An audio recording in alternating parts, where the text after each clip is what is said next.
lads. How are we? Lucky, what's happening? Not much for yourself? Man, actually, I'm on the move back home from in Sydney. Just flew in before, and I'm driving home. Yeah. Oh, right.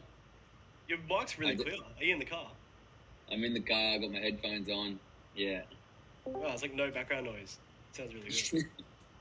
Yeah, that's how we do it, bro. It's nice and clear. What have you been up to today? Not too much. Just packing, get ready for the move. Huge. Moving's always fucking a huge task, eh? Yeah, I travel pretty light though, so it's not too bad. Nice. Don't You don't, yeah. I mean, that's good though. You always want to live light so you can just. I mean, if you want to travel, you can do anything. You put it all in one bag. You don't need to have too much shit. Yeah, that's it. So just a little housekeeping, man. We're just gonna wait for a couple more people to join. We normally just like share it across our socials to say we're going live. Yeah, to anybody who wants to just join. I know we have a few more people coming on our end too, and then then we'll get stuck into it, bro.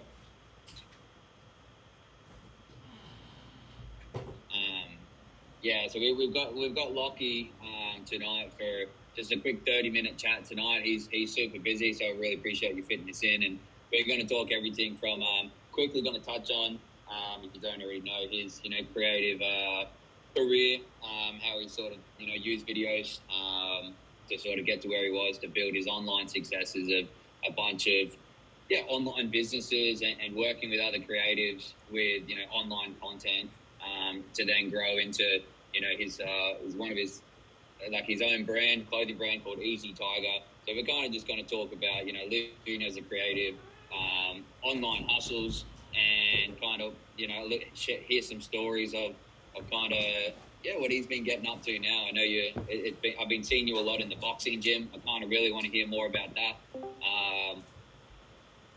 So that's been super on my mind as well to see how that's all come about and potentially where that could take you to.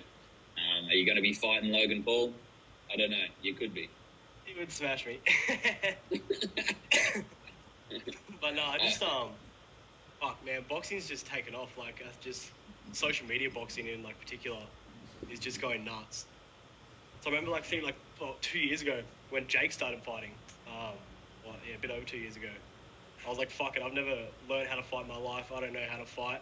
Jumped on Marketplace, found a boxing trainer, and I just started going to him for the last 2 years now.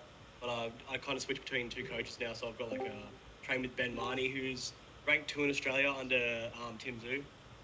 So that's really taking my boxing to the next level. Really noticed a huge difference with that, and my technique just getting real tight. So I just want to put on a show for my first fight, but hopefully can lock in something later this year in Dublin. I'm looking at.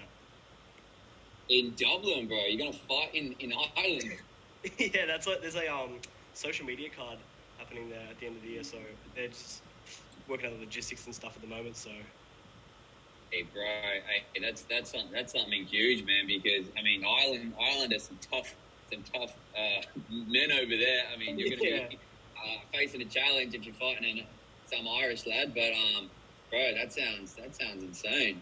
Yeah, I think it's gonna be another social media person, hopefully. So hopefully, of course. My last few years will put me ahead. Fingers crossed. Man, take on Hanby. What do you would you be in the would you be in the same weight class, or you don't really want to fight your mate? I'd be in this. I could get to his weight for sure, but I don't know if I could fight my mate. I couldn't take it serious. I'm so even facing off, I'm not a serious person. I'm so opposite. I could not act serious. I feel like I'd cringe at myself just watching me face off with someone doing it seriously. I'm just not that type of person. I'll get in there and fight him, but yeah, it's just I can't take myself seriously doing that stuff. Yeah. The pre-game showdown and the weigh-in and the. But I mean, sometimes I reckon you would have something funny though as well. When sometimes we saw, I'm pretty sure they did paper scissors rock, and so when they're about to shake hands, or sometimes they give them flowers, or I don't know, they give them a joke, and it's kind of the opposite of the intense showdown, but it would be a funny joke, you know what I mean? I feel like you would come up with something cool. Depends who I'm up Yeah. against, if how serious they are. But yeah, Right. like just me personally, I could not stand there seriously without like, I don't know, just look angry. I'm just not an angry person. Yeah. But Love and yeah, laugh too much. yeah. Fuck, Jake's doing well, man. He's really changing the way people look at boxing and social media boxing and stuff like that, which is insane. Yeah, man, definitely. I feel like he's tapped in to what used to be called the Conor McGregor effect, and now it's it's transitioned to the Jake Paul effect of like people just love fights. And, it's school and shit. It's like there's a fight going on, the fucking whole school will be there, and and there's videos and stuff. It's like it's not the bully fights. No one wants to see someone being wailed on and picked on. But like when it's like this, Tim's gonna go fight Jono, and he, I don't know, he said something in the toilets, and you're like, all right, like that's kind of it's always just drawing a crowd. It's the oldest, technically probably the oldest sport in the world. Yeah, going back to fucking Spartans and shit, it's just all fighting. Yeah, exactly. What would your walkout song be? Have you been ticking? What are you thinking of for that? I don't know whether to go for something like a piss take or something a bit serious. I'm not sure.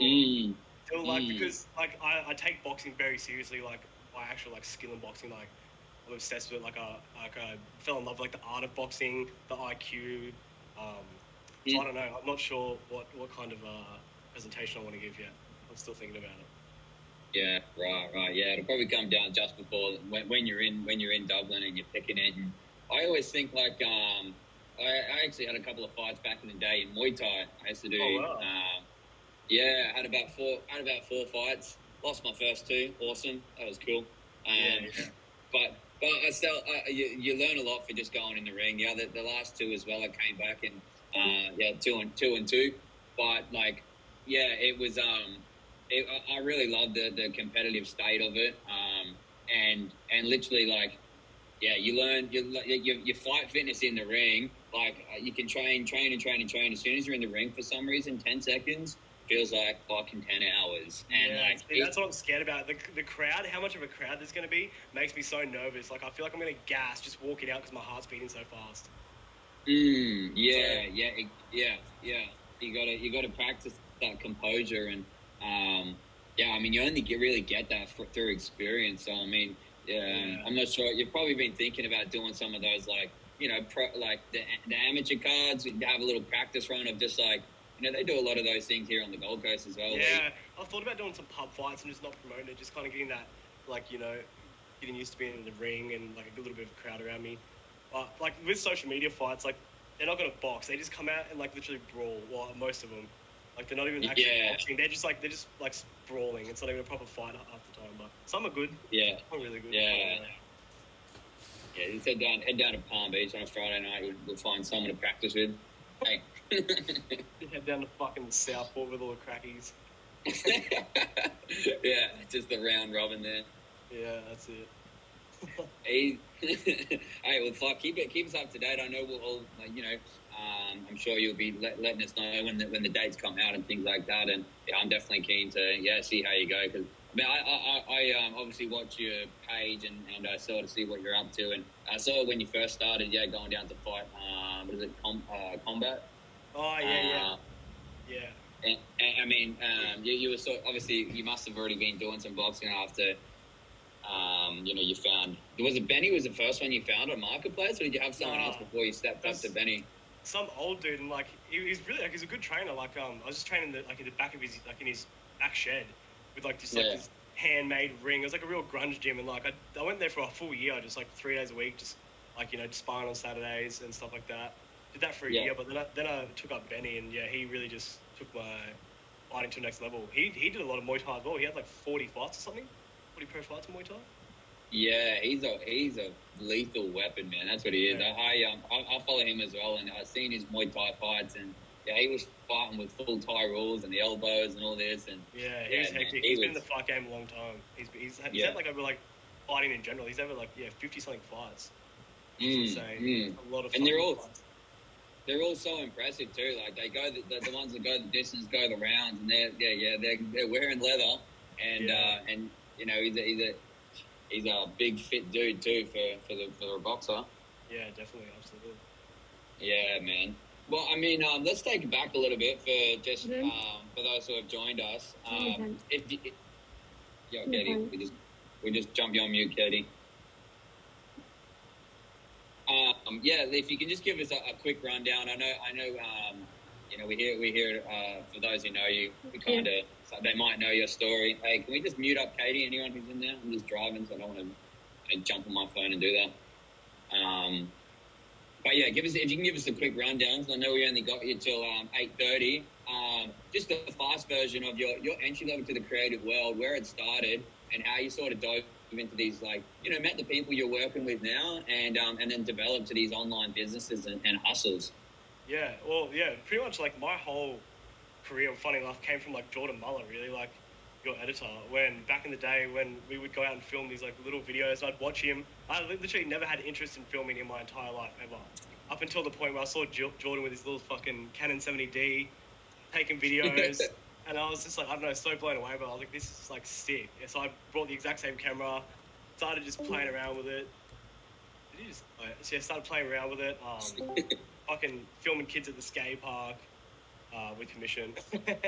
And yes, and then started jumping into a few weddings, and yeah, just became in love with filming, randomly enough. And then, you know, time went on. I was like, also had little Facebook side hustles. So when I was younger, I used to watch X Factor, and then as I'd be watching X Factor, I was probably like 13 at the time.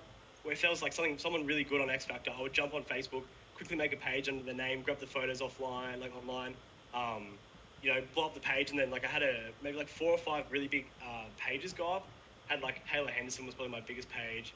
I'm literally just like ripping off all these artists. Like, I don't know, I'm so young, I had no idea, and I'm just I'm seeing all these likes, and fucking dopamine's just flushing. And yeah, it kind of like brought me into the social media world along with my filming. So then I started a page a few years back called Yeah the Boys. And that was my biggest page. So that went massive. That was like a movement. That was pretty much like, that was, yeah, the most craziest thing I've ever had going in my entire life. That went up to 800,000 likes. Had the page deleted. Got it back up a new page to 600,000 likes. Got deleted. Got 500,000 likes. And then I kind of just ended up selling it. But during that, I got approached by Shami, who reached out to the boys to do like shares and stuff like that. And then he clicked on my profile and saw that I did filming. I filmed weddings and stuff like that. So he's like, oh, like, where are you from? And I said, oh, I'm from Toowoomba. And he was in Brizzy. So, you know, I went and filmed some stuff for him and started there. Worked for him for a few years, made a lot of connections. And then through that, I met Jackson. And then about 3 years ago, I left working for Shami to come work for Jackson. And yeah, been here ever since, and traveled the world, met, you know, the biggest social media celebrities you can, and just, yeah, hustled all that out. Yeah, man, it's super impressive to hear that. Yeah, it's come from, you know, a country town. You guys come from Gatton out in Toowoomba, it's inland of Queensland. It's like such a small town to where you know, an online you know, business has taken you from just through your passion, essentially seeing it looks cool and then picking it up so late. And now like living off it, like this is all you do. And how long have you been doing? Like, how long is your career so far? So I've been doing social media. I don't know when. So I graduated in 2015, and then after 2015, I went from Gatton to Toowoomba and to work on a farm because camera equipment was very expensive. So expensive. Yeah, it's just like the most expensive hobby ever. And like, even though the Canon 70D was like $500, like back then that was very hard to achieve, $500. So I went and started working on the farm. Did that for a whole year. That was very fucking hard work, very draining. That was massive days, not fun, hot, cold. So yeah, through that year, I just bought up camera equipment, started, you know, saving up and buying all the things I can, different lenses, stuff like that. And yeah, that's pretty much about it. And then after that. Talk to us about, like, after that, like through your filming. Obviously, it's pretty self-explanatory. Filming with Shami and Jackson, you know, you sort of get up to a lot of fun with those guys, and you know, I'm sure most people here have heard of those guys and what they do. But what are some of these other like online hustles outside of like the business, the like pages and stuff? Do you still have things like that going, or I know as well you've sort of dived into your Instagram filters and things like that, and for me that was really impressive of just how like your continued adaptations of these growing platforms you've learned to monetize. Yeah, so I just pretty much find the weirdest hustles I can out of anything really, and like I'll do things from like I don't know, I'd go around and help these lawyers out and find people who've had car crashes and people who've had like you help them get like work compensation and stuff like that, and I'd sell it to the lawyers, and that's just one of the hustles. Other things would be like obviously editing. Like when I was even 15, I was photoshopping for City Beach because I was just self-taught all these Photoshops, Premiere, any program. When I find something, I become really obsessed with it, and I want to be the best I can at that thing. And I was photoshopping for City Beach when I was 15. I'd done a bunch of photoshopping for other companies, video editing for like Uncle Rico when I was like 16 or something. Mm-hmm. What other hustles have I got? I've got so many, it's insane. Yeah, and then obviously I started managing Jackson. So when I started filming for him, he was getting ripped off by his other managers because like management companies are just so greedy and dirty. They'll get this amount of money, tell you it's a certain amount, and then not even like pay you even close to that. Like they just steal money. So I was just like, fuck it, I'll run the emails. I know how to reply to emails. I can do that. And Yeah. and then I pretty much just started running the emails, and then it kind of just turned into his full-time manager really. So I pretty much just run all his deals now. I run every business side aspect of his business. The parties, I do all the logistics from that, planning. And pretty much just I'm just his right hand man. Everything runs through me before anything ever happens. And alongside I still do filming and editing as well. Yeah, man. I was always impressed with your edit style as well. Like, there's like obviously super heavy in the music videos, and we work. Jordan is our full-time editor as well.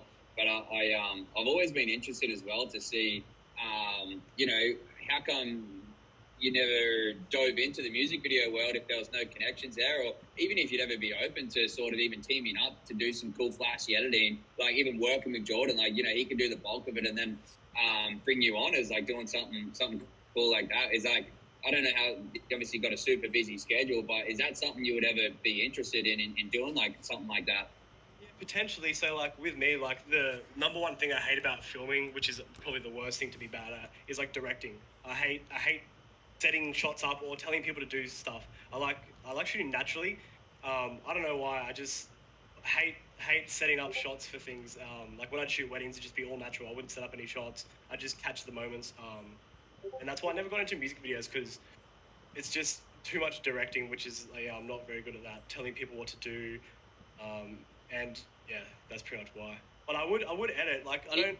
The thing with me is like I've never went to any filming school, so I don't know any like rules of editing. Like all my stuff is just off YouTube, and anything if I'm trying to learn like how to fade, I'm just like how to fade Premiere, how to drain out music Premiere, how to make underwater sound Premiere, and I'll just anything I need to learn, I'll just teach myself. So I don't know any like rules of anything. Like I know nothing about lighting, like nothing at all. I've just winged it up to here somehow.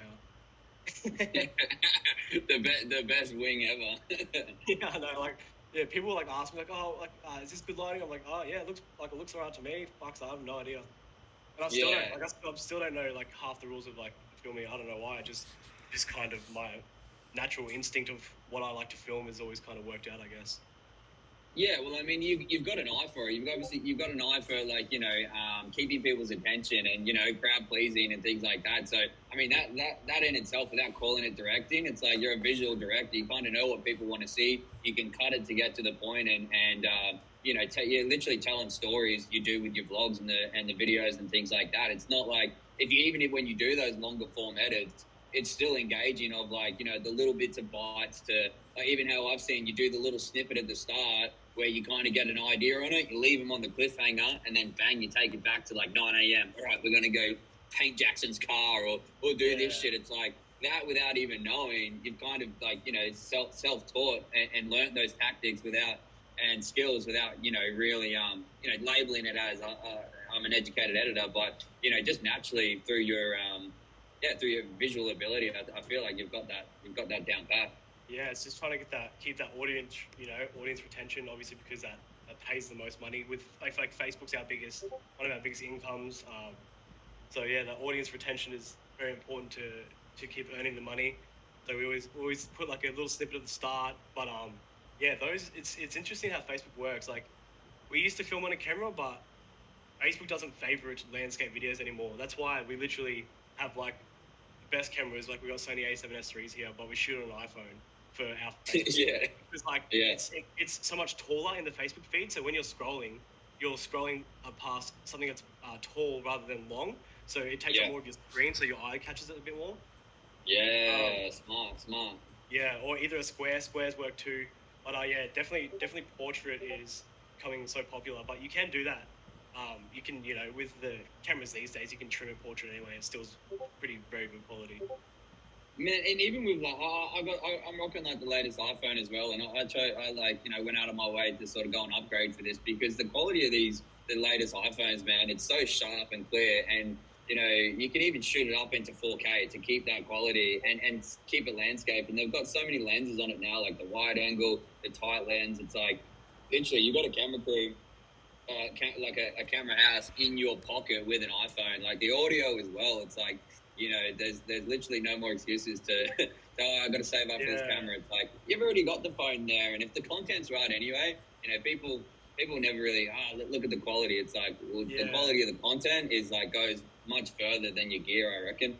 Yeah, absolutely. Like, people always ask me like, what's the best camera to get? Like, I want like all these expensive cameras, but like you don't need that. You can be so impressive with your editing and post, stuff that, it's crazy to think where iPhones are going to be in another 10 years. Like this is the camera quality. Exactly. I think it's going to be. I don't know. I can't even imagine what it's going to be like. I have no idea. Yeah, and you go and look at the iPhone ads, and like the latest one for it, there's a crazy BTS on it as well. The whole thing was shot on an iPhone. Yeah, they still had a couple of other bells and whistles where they were lighting it like a real set, but the main camera workhorse was the iPhone. And they had it on a little tripod, and it looks so funny, but the shots are just insane. Like, what it's capturing. So, the iPhones, it's definitely the workhorse you need. I was in a TV show like the other year called they shot it all on an iPhone. I can't remember what it was called. It's about this chick having a car crash. I don't know if do you know Daley Pearson? Daley Pearson. He's like a massive director in Australia. Okay. I can't remember that, but yeah, I started in this like little TV show thing. It was a pretty big TV show, and the whole thing was shot on an iPhone. And when I was there, it was just this tiny iPhone with like a massive rig around it, with like all the cameras and stuff leading off it. And they shot this whole TV show as if it was like an Instagram live. It was really interesting. Yeah, that's cool. And I've actually seen a couple of like TikTok movies as well that have been put straight onto TikTok. That you can go on and watch them in long form of like just literally through the app. So there's really some things going to come out in the future. I feel where we are going to get that long form content across Instagram and TikTok. Just because they're such powerhouses of people's attention. Like we don't need to go to like people. I spend. Like everybody, I feel right now, it's like, I watch my iPhone and videos and anything, even more than I watch my TV, I never watch TV ever. Yeah. I feel I'm super excited. It's so interesting how like TikTok has just grabbed, like literally taken the retention of people just like so quickly and just stormed these other like social media platforms. I find out how people like literally don't even hardly watch TV anymore. It's just like TikTok or just iPhone. Yeah, 10-second little bites of like, it's little stories essentially. The content created on TikTok. It's so clever. I've had a couple of attempts of getting into TikTok, and I still feel like I haven't really cracked it as well. I take it a little bit too serious sometimes because. I'm a film director, but I love seeing the content and the creativeness that people come up with for their little ideas and dances and the editing on there as well. It's so on point too. Yeah, do you go on TikTok much? Like, do you watch it? I do. I'm on there and I'm seeing what they're doing, and like, yeah, I've sort of figured it out now on the third time. Sort of, had to go. Couldn't figure it out. Went back. I started enjoying it again, and seeing what they were doing, and I had a friend sort of just show me how easy it was to, you literally edit it all through the app. You had music on there, and I haven't cracked it to get a super big following, but we got a TikTok under the Hoodstarz and JN and stuff. We got like about 1,000 followers on Hoodstarz, which has been pretty cool. And I'm sort of understanding, just like the content that needs to be made for that platform. And it's been fun as well. Like just sort of like, just experimenting with that. Yeah, there is like a specific type of content on TikTok that just goes nuts. I don't know why, but like we'll be shooting like just a normal Facebook video, and then we'll be like, oh fuck, like that's a good TikTok clip, and we'll just chuck it on. Like I did one for where I put. Did you see the one on TikTok where I put food out for Uber? Like, sorry, how do I explain? I was ordering Uber Eats, and then I would tip them like a bunch of money and tell them to do certain things, like peg the fucking food at the wall, and I did that, and then I got like 1.2 million likes on TikTok on one of my videos. It went massive. You cut me out. Yeah, right. It was so funny, and then it was just filmed through the camera door. Well, give me 30 seconds. I'm gonna get to another good spot with my reception. Yeah. Am I back? Am I clear? Yeah, you're good. You're good. Yeah, man. It was like, just even through like your, through the door camera was like, super funny of just seeing them just peg it at the door and all the food just goes flying. So that one went insane. So the next day I did like something similar, and then it got another 800,000 likes on that video as well. And they're just like landscape videos. Like videos like that shouldn't really go as well as they did, but yeah, it's the TikTok algorithm's good. I feel like so many like Instagram's pretty much ripping off their algorithm now because they Well, they've borrowed it back and forth. Like the creation of stories, I don't know if that came from TikTok or I probably actually came from Snapchat, and they took that and Snapchat's kind of fallen off. So Instagram tried to buy Snapchat, and Snapchat declined it, and then I'm pretty sure like within the same month or two that Instagram brought in stories. Yeah, they're like, okay, we'll just do that, and then Now, before we go, we've got a couple more minutes left where we still got you. I'd love to hear your perspective on the space we're in, the NFT world, and sort of like what's your opinion around it? I know you've collected a couple, you've got a couple of things going yourself, and I'd love to just hear your perspective on the space. Yeah, like I think the crypto world is so interesting, especially with the NFT. Like, I think we're in the very beginning of like what this is about to be, and I think the crypto gaming like / NFTs is going to be like bigger than anything we've ever seen before. I think it's going to be fucking huge over the next 5 to 10 years, and I think people who aren't getting in now or learning about it or hating on the idea of it are just going to be left in the dust, because I feel like it's going to progress so fast, and it's going to be an everyday thing eventually. I feel like crypto gaming, NFTs is going to be massive within the next 5 to 10 years.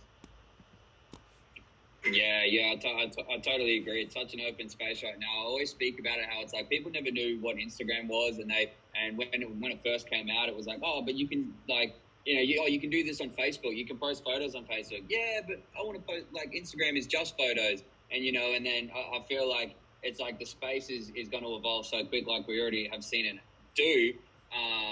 That like we don't even know really how the full potential of NFTs is going to be. Like now, Instagram is everyone's personal brands. There's such a platform of connecting people. Now, I feel like the potential of NFTs, is still growing every day.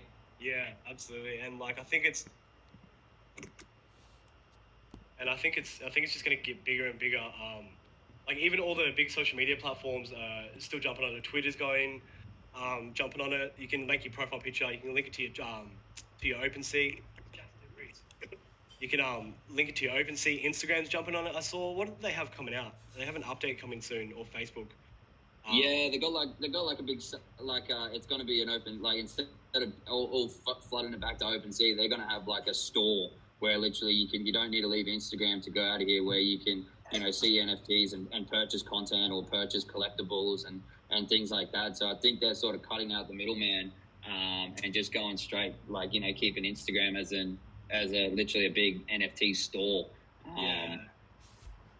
So like, at the moment, I think the safety of NFTs, a lot of people are getting like scammed, obviously, which is like sucks because, everyone's trying to make this space like good, but there's a lot of projects that are just like fucking people over so bad, which really gives NFTs a bad rap, and people they need to be more vigilant.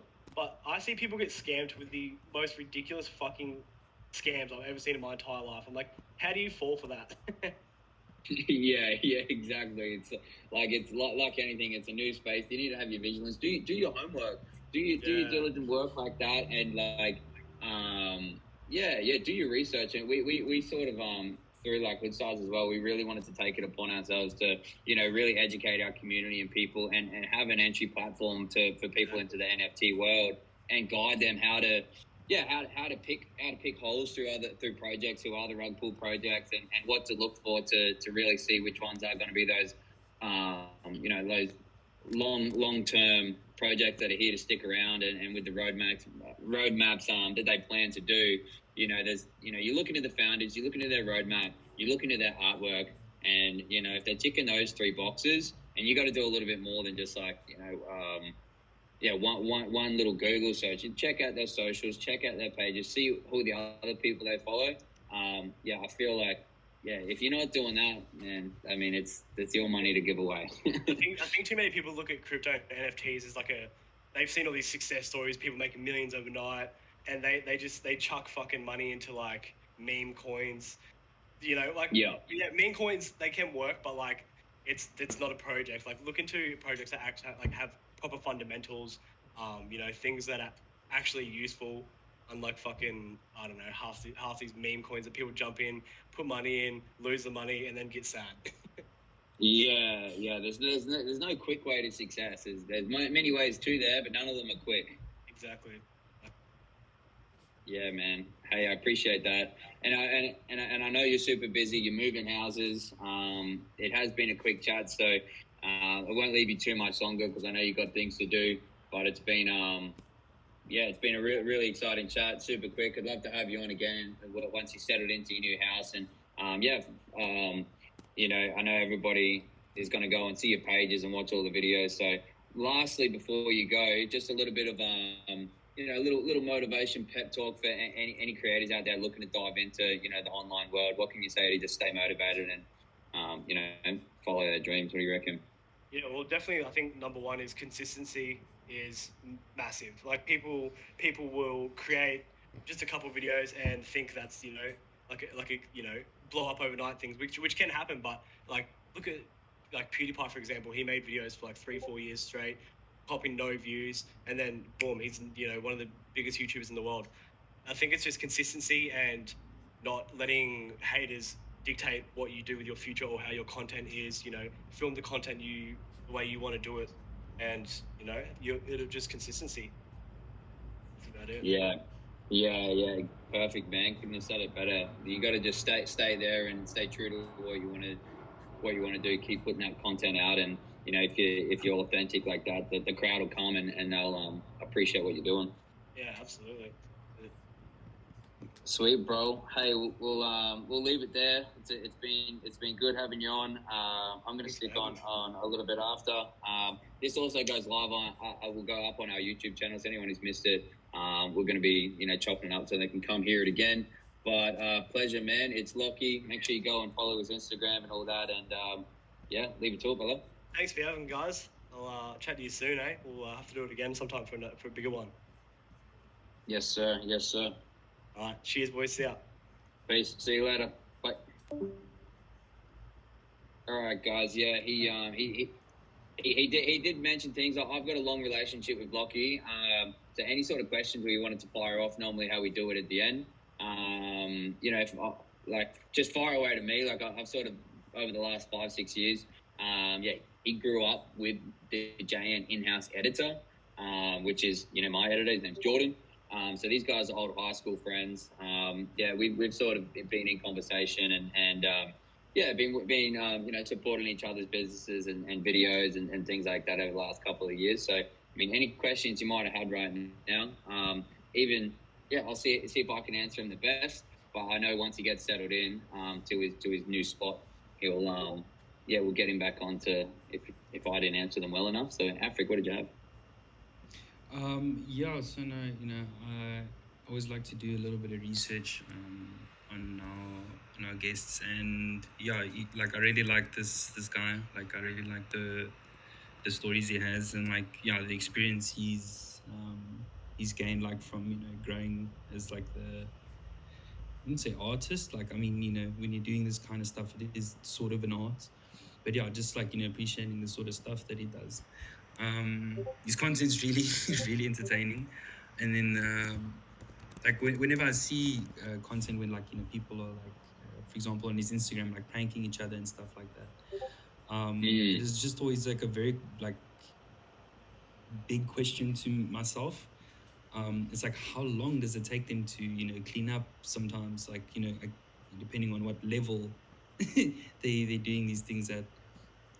Like for one example, where like his mates, they cut open his bed, they filled it with water, then put the duvet over it, and then like he goes there, he like lays on the bed, just falls in, and they just come and powder him with flour.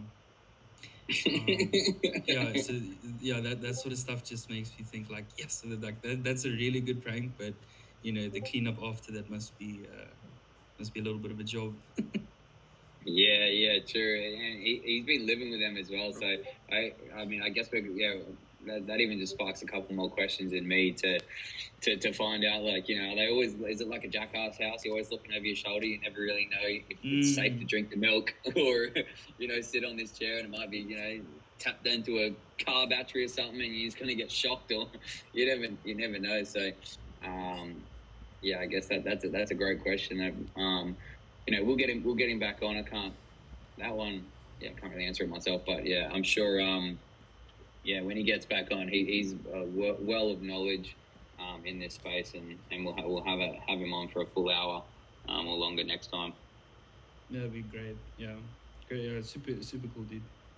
Yeah, he's a great dude, and like his hustle mentality of like finding side hustles in all these quirky ways of like his Facebook pages and now working with insurance lawyers and even being smart back in the day of watching these X Factors and then leveraging social media to potentially start these pages and then flick them back to the artist. It's it's those the thoughts of thinking outside of the boxes has got him to where it's at, and he's managing one of the biggest social media stars in Australia and the world, Jackson O'Doherty. He's got like 2.2 million on Instagram, and doing that has taken him around the world. So we'll be able to continue our conversations with him, and we won't take it too long. Like he's got his new spot, so potentially even next week or something like that, we'll get him back on, and we'll continue our chat with him. Yeah, sounds good. Yeah, guys, it's been a super quick one, but I'm gonna have to love yous and leave yous. I have just landed back in Sydney. We can't wait to share what we have installed next week. We've got some really exciting shoots that are going down. We've really pushed forward with our Hoodstarz collaborations. I'm going to be jumping on, teaming up with a bunch of podcasts around Sydney and Australia as well. We're going to be going talking and spreading the goodness of Hoodstarz and sort of seeing who else is out in this space outside of some two really big shoots. I'm looking forward to sharing with you guys first.